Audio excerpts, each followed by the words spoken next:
সংসারের উপরেই তো অর্ধেক টাকা একদম জলের মতো শেষ হয়ে যাচ্ছে। এদিকে সবকিছু আমাকেই সামলাতে হয়। আর হয়েছে আমার এক অপদার্থ ছেলে, কাজ করবে না কিছু না, শুধু বসে বসে আমার টাকায় খেয়ে খেয়ে গিলবে।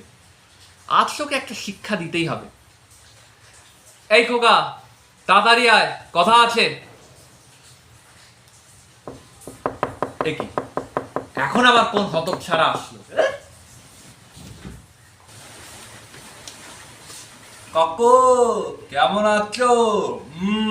ও, ভিক্ষে যাইতে এসছিস? দাঁড়া দিচ্ছি, খেয়ে দিয়ে ও কাকু, আমাকে কি ভিকিরি মনে হয় দেখে? হ্যাঁ, চাঁদা নিতে এসছি, চাঁদা।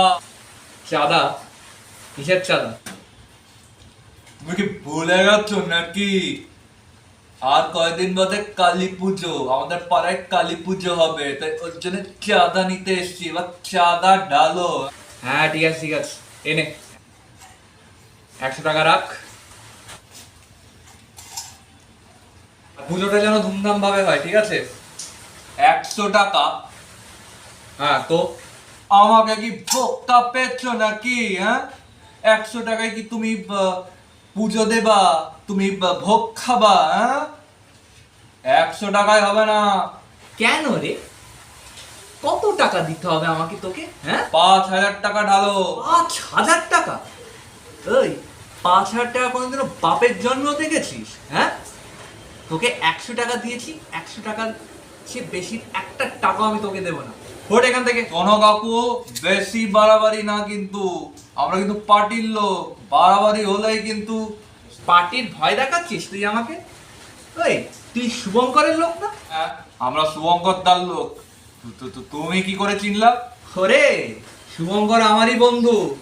একবার যদি তোর নামে নালিশ করি না, তোর লাইফ পুরো হেল হয়ে যাবে। এ তো শুভঙ্কর দার বন্ধু। আরে কাকু, আরে তুমি রাগ করছো কেন? ঠিক আছে ঠিক আছে, তুমি শুভঙ্কর দার বন্ধু তো, 100 টাকায় হয়ে যাবে, কোনো অসুবিধা নেই। কালী পুজোয় আসবে কিন্তু। হ্যাঁ, আমি আসি। হ্যাঁ, নমস্কার। এই কোথায় যাচ্ছিস, কোথায় যাচ্ছিস তুই? যেই শুনলি আমি শুভঙ্করের বন্ধু, বাস অমনি আমার প্রতি সম্মান বেড়ে গেল তোর।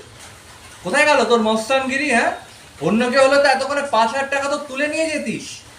দাঁড়া, আজ তো আমি তোকে এত সহজে ছাড়বো না। কোথায় গেল, কোথায় গেল? ওরে বাবারে, ব্যাটা খেপে গেছে, পালা। হ্যাঁ, কাজ করবে না, কিছু না, এদিক ওদিক ঘুরে বেড়াবে শুধু। ও, খোকাকে আমি অনেকক্ষণ আগে ডেকেছিলাম না? এই খোকা,